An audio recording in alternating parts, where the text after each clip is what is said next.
नमस्ते दोस्तों, अगर आपको हमारा वीडियो अच्छा लगे तो प्लीज़ हमारे चैनल को सब्सक्राइब कर देना।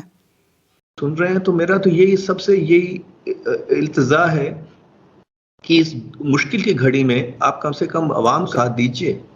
तो बाकी तो खैर कहने की बात है कि फौज की सपोर्ट होगी, ये सपोर्ट होगी, वो इस मामले पे तो हम अपना अगर इमेजिनरी हवाई किले जैसे हम कहते हैं इंडिया में कि हिंदी में हवाई किले बनाने हैं तो बहुत ऊंचे बनाते हैं, फिर क्या दिक्कत है? फिर तो आपन में बैठ के हम लोग कहानियां लिखेंगे, बिल्कुल करेंगे। आपने जो काम किया मैं तो खुद बहुत अप्रिशिएट करती हूँ इस चीज को कि वहां पे जो डेवलपमेंट्स हुई जितनी वो इंडिया ने करवाई और वो डेवलपमेंट्स जो हैं वो एक आम लोगों की भलाई के लिए उनके काम आने वाली सारी चीजें थी। ये बड़ी जबरदस्त बात है। अच्छा, चलिए आपने ये कहा कि जनाब ये जो अगर वो भारत से राब्ता करते हैं, एक बात और बड़ी जो है ना, वैसे तो सर आप जानते हैं कि इस दौरान बड़ी मजाका खेज चीजें चल रही हैं, तो अच्छा एक और बात चली उसमें ये कहा कि जो कश्मीर है वो तालिबान आजाद करवा के देंगे। तो अब बिल्कुल जी, बिल्कुल बिल्कुल, मुबारक हो। मैं तो भूल ही गया था कि नीलम शेख जी ने बिल्कुल कहा है कि देखिए तालिबान आ गया, मजा आ गया, वो तो अब हमको गिफ्ट तोहफा देंगे। तो मैं नीलम शेख जी को बधाई देता हूं आपके थ्रू।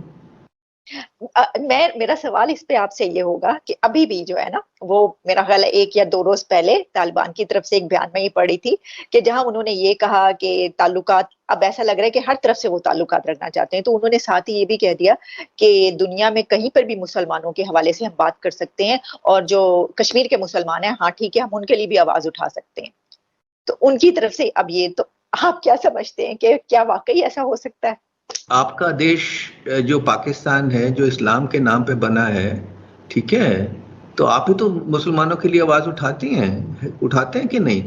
जो मुसलमान सब मुसलमान देशों के लिए आवाजें उठाते हैं और जो जो करते हैं वो खैर मुझे मत पूछिएगा क्योंकि आपको थोड़ी मायूसी होगी मेरा जवाब सुन के। तो कहने में बहुत कुछ है। आपकी ऑर्गेनाइजेशन ऑफ इस्लामिक कंट्रीज ने हर रोज हर कुछ महीने में रेजोल्यूशंस पास कर देते हैं इसकी 50-50 पैराग्राफ्स के रेजोल्यूशन, और उसके बाद भूल जाते हैं। उसके बाद अगले 6 महीने के बाद फिर रेजोल्यूशन पास कर देते हैं। तो खैर तालिबान अगर कह रहा है कि उनका हक है तो उनके कहने को तो कोई रोक नहीं सकता। और हमारे जो मुसलमान भाई बहन हैं वो शायद तालिबान की सपोर्ट के लिए बैठे भी नहीं हुए हैं, वो शायद खुश हैं और बड़े ग्रो कर रहे हैं, हिंदुस्तान के सिटीजन्स हैं।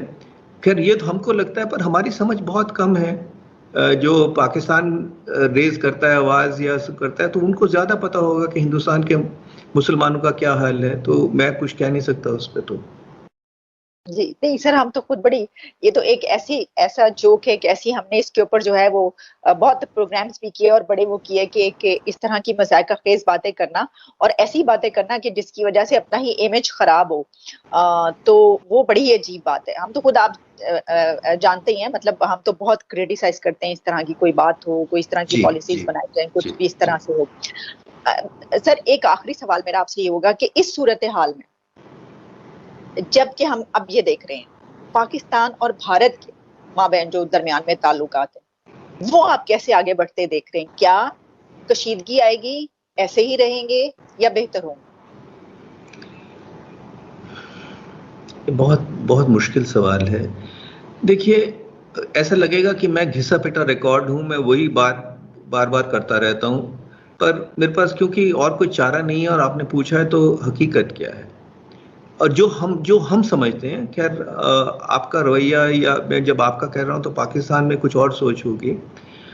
देखिए, हमको पाकिस्तान के साथ कोई मुश्किल नहीं है, पाकिस्तान के साथ हमारी कोई लड़ाई नहीं है, हम पाकिस्तान के साथ दुश्मनी नहीं चाहते हैं, हम पाकिस्तान के साथ दोस्ती नहीं तो कम से कम ये हो कि पड़ोस में रह के आप अपना जो करना कीजिए, आप जो करना चाहते हैं वो कीजिए, ये हम चाहते हैं।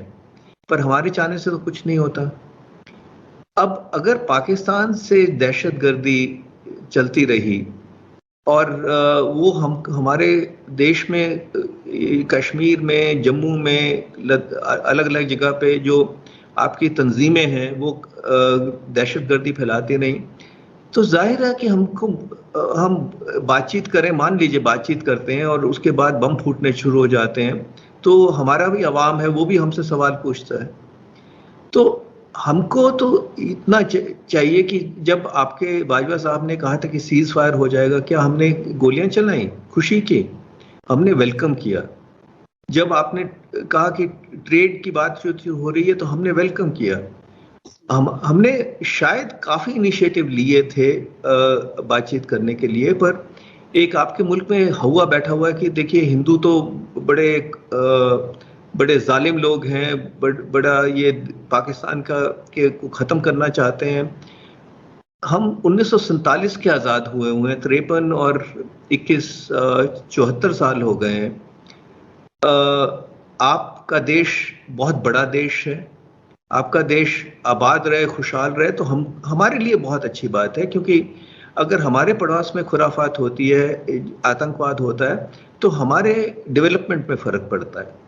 तो ये जो मैं जानता हूँ, मैं ये जानता हूँ, पर अगर आपके कुछ भी आर्मी या आईएसआई या जिहादी जो हैं, वो ये समझते हैं कि वो भारत से ज़बरदस्ती कुछ करवा लेंगे, तो शायद वो कोई सपना देख रहे हैं।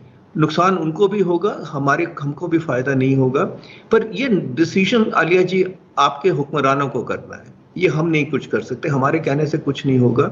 जिस दिन आपके हुक्मरान बैठ के ये सोचेंगे कि पाकिस्तान 50 साल पहले कहाँ था, आज कहाँ हो गया है, आज आप किस पे डिपेंड करते हैं, आपकी अगर ये देखा जाए तो कि दुनिया में आपके लिए क्या क्या इमेज है, तो शायद वो हुक्मरान डिसाइड करेंगे। मैं तो यही उम्मीद कर सकता हूँ कि हुक्मरान जल्दी डिसाइड कर लें और ठीक डिसीजन लें, ताकि अमन और शांति बनी रहे। हमारी तरफ से मैं आपको ये कह सकता हूँ कि मैं अब गवर्नमेंट में नहीं हूँ, पर हमारी तरफ से कभी ढील होगी ये नहीं होगा, पर हाँ, हम बातों में नहीं आएंगे। ये हम देखेंगे कि वो जैसे कहते हैं कि ट्रस्ट बट वेरिफिकेशन जरूर होगी, और हम देखेंगे कि कहने और करने में कोई फर्क नहीं है, तो हम शायद पाकिस्तान अगर 2 कदम चलेगा तो हम 4 चलेंगे।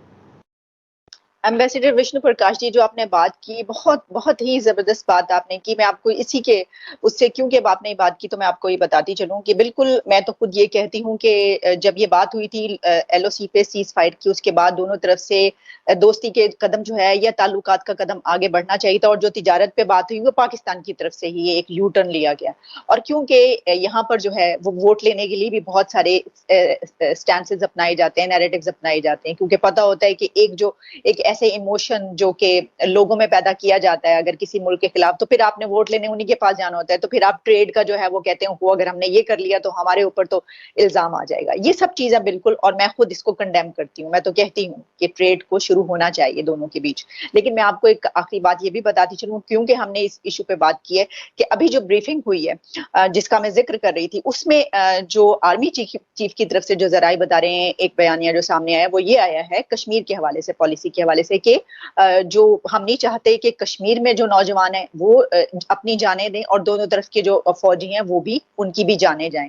तो इसको जो है वो इस तरीके से हल होना चाहिए कि जिसमें एक टॉक का सिलसिला हो, बातचीत का सिलसिला हो। तो ऐसे ही लगता है कि इससे कि इस तरह भी शायद जो है वो एक ऐसा नैरेटिव सामने आए जिससे तमाम मामला सुलझ सकें। आप अगर इस पे कोई कमेंट करना चाहें, वरना फिर हम अपने प्रोग्राम का इख्तिताम करते हैं। मैं तो ये कहूँगा कि आपकी आवाज़ बुलंद रहे, और ऐसे जो जो अगर विचार हैं तो भगवान करे, अल्लाह करे ये ऐसा ही हो। मैं बड़ी संजीदा तौर पे कह सकता हूँ कि ये जो कुछ हो रहा है 74 साल से, ये पाकिस्तान के हित में नहीं है और हिंदुस्तान के हित में नहीं है।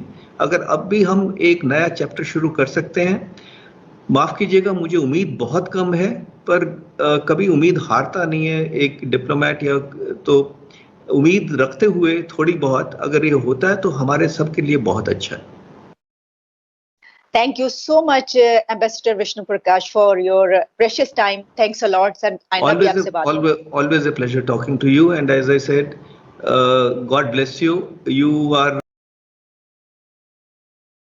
तो अगर आपको हमारा वीडियो पसंद आया तो वीडियो को लाइक करें, शेयर करें और ज़्यादा से ज़्यादा सब्सक्राइब करें। Thank you so much.